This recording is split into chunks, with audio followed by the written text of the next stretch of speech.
To use camera in Samsung A14, start any camera app, and in this one we have a couple of modes, and to take a picture, tap the photo mode, then either tap the white circle here, or you can click volume down or volume up.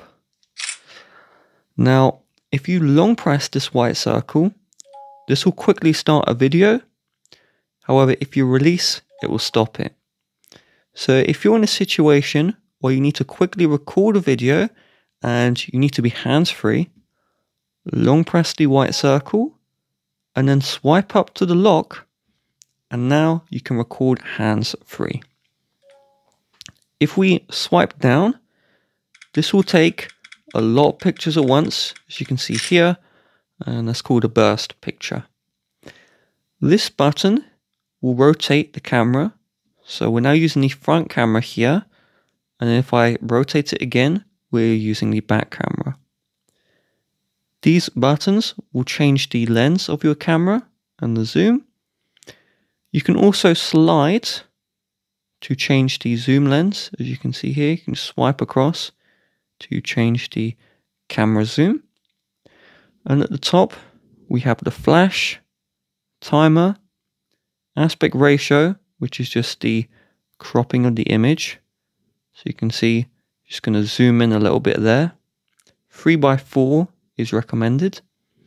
And then we have filters, which just changes the colors of your image. Personally, you should set this to original, as you can always change that after the shot, but if you set this now, you can't change it later. Then if we go to the video mode, we tap the yellow and red to start a video. We can pause the video at any time. And if we tap the camera icon, we can take a picture while we are recording. Most of the options are the same, excluding this at the top. This is the video quality, and so you can set this to Full HD or just HD. Full HD is higher quality, however it will take up more storage, so that is something you need to consider.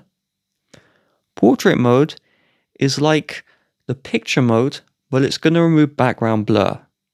So let's say I want to take a front facing picture of myself, but I don't want the background to be in it.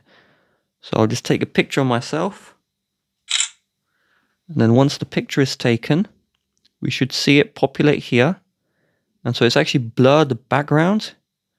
Okay, before it will just show the background fully, but it blurs it. So it tries to imitate a professional camera. Now if we tap into the settings, we have our camera settings.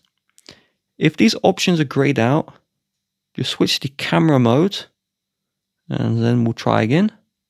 So we'll tap into the settings, and so we can see here all these options. If you need to do something like a watermark, you need to head to the Pro mode for the watermark to appear. So if we go from photo, tap on more, and then select the Pro picture mode, and then it will show up. So let's just head back to the settings. The only option you may want to change is the reduce file size option. However, if you do use, let's say, another old device or a Windows computer, if you do this, it may not show the picture on that device. So please do keep that one in mind. So that's it.